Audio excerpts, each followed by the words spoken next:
Orale, Cholo Trucker Mas Movies and Shows, and here we got the movie Twisters. Oh yeah, man, Twisters, the sequel to the original Twisters. What is it, 1996?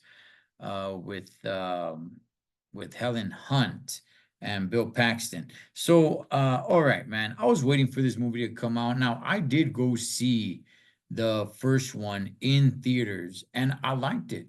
I did like it, man. Even though people were telling me like, it's BS. I mean, it's a movie. They're movies. They're all BS. All right. So I was waiting for this one, and I gotta tell you guys, man, I really enjoyed it. I really, truly enjoyed it. Now, I did not watch it in IMAX or Dolby or anything like that. I just watched it just in regular form, but I really enjoyed it. So basically, man, you got Kate.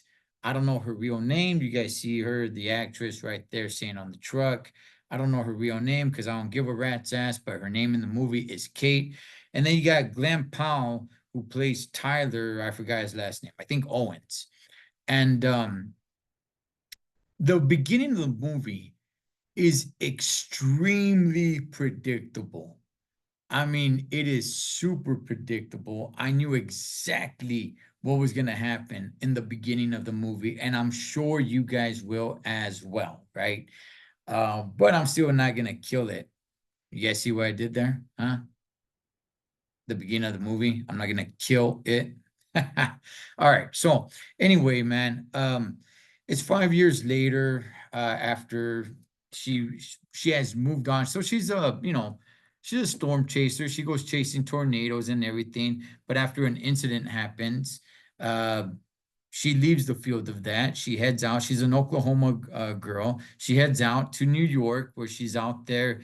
I guess she's some sort of just weather person, just looking at the computer screen and just telling everybody what the weather's going to be like. Not so much a weather girl, but should they raise alarms or of any sort, right?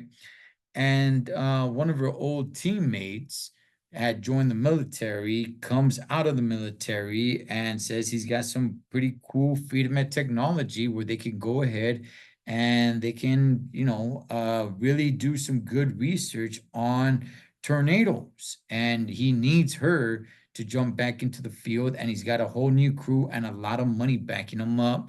She's a little hesitant, but says, "All right, let's go ahead, let's do it." And yeah, man, this guy has a lot of money backing him up. In the midst of all that, you got Tyler, who's sitting right next to her on the truck, who is, guess what? A YouTuber. Oh yeah. Shout outs to all the YouTubers, homie, because that's what he is in the movie. He is a YouTuber, tornado storm chaser, and he likes to go to tornadoes and shoot fireworks up at them. Um, and by the way, he had what they say, a little over 1 million subscribers. Shout outs, man, to Tyler Owens, a YouTuber doing his thing, Holmes. So yeah, they go ahead, they meet. Obviously, he's really into her, but he's got this cockiness about him. But you could just tell that he has this interest in her, and she's got the interest in him as well, but she's playing hard to get. And as time goes on, she kind of realizes, hey, where is all this money coming from, right? Because she's with her old partner from back in the day, not with Tyler, with her old partner, and they got all the PhDs, all the money, all the equipment and everything. And then when she starts finding out what's up with all the money, she looks to start, teaming up with Tyler Owens, right? Played by Glenn Powell.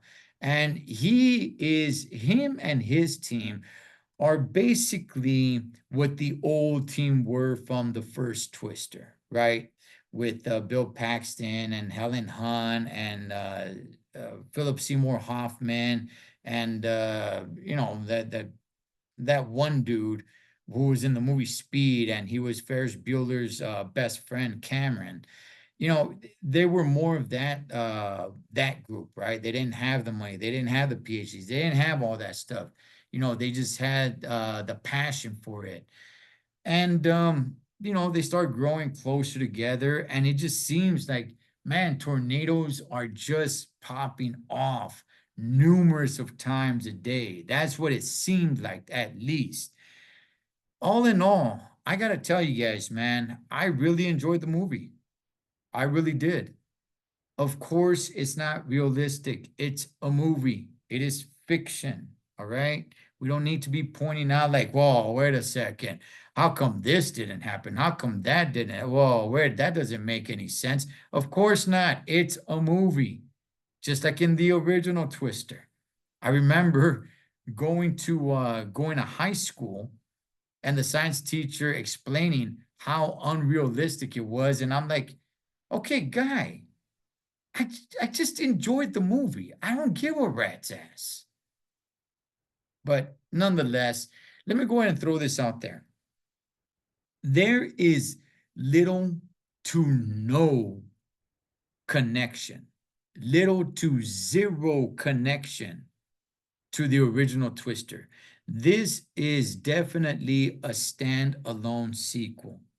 Outside of the beginning of the movie and it showing Dorothy, which was in the original Twister, which, by the way, I didn't catch any references to it.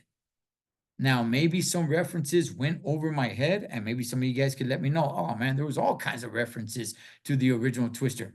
I didn't catch any of them. Outside of them showing Dorothy, not even talking about how they even came to get Dorothy. I thought there would have been a little bit of a backstory there, but no, there isn't. There is no connection to the first one. I was thinking maybe it was going to be the daughter of Bill Paxton and Helen Hunt, or granddaughter, or something. I thought there would have been something, some sort of connection, some reference, something.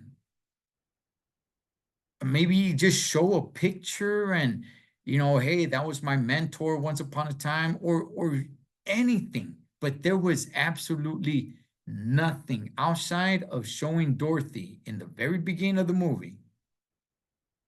And like I said, it's not like it came with an explanation on how they came across it, or the other team from way back in the day, or anything of that sort. It just happens to be there. I will say this. At one point, Kate's look, she was wearing the white tank top with like the, khaki color pants with a jacket tied around her waist, really looked like the same clothes that Helen Hunt was wearing in the original Twister. That right there, that image, I was just like, whoa, man, they got that look down like perfect. But outside of those two things, I'm telling you guys, it must have gone over my head, which is possible, but I didn't get any reference, nothing to the original. It was for damn sure a standalone sequel. So anyway, man, look, I enjoyed it. It was fun. It was fun. It was a good movie. Do you need to go to movie theaters to watch it? I mean, like I said, I watched it regularly. I didn't go IMAX or any of that stuff. I mean, if you could go watch it like that, it's cool. There's enough cool things going around, I guess, where you can be entertained a little bit more if you watch it in some of the most advanced ways, 40X or whatever it may be. But it was good enough for me just watching it regular. But it was good. It was good. I enjoyed it, and they leave it open for another one. They do. They leave it open for another one. If there is a third installment, I truly believe that they will involve Helen Hunt in this one, and maybe even have a picture of Bill Paxton explaining, he passed away. Obviously, he passed away in real life, but maybe they'll go ahead, add into the story that he passed away, chasing a storm or a tornado or something like that. If they do happen to add a third installment, which I believe that's the route they're gonna go, because they kind of left it open for that. But anyway, good movie. I enjoyed it. Lots of fun. Lots of fun. Cholo Trucker, M.A.S. Movies and Shows. Catch you guys on next one.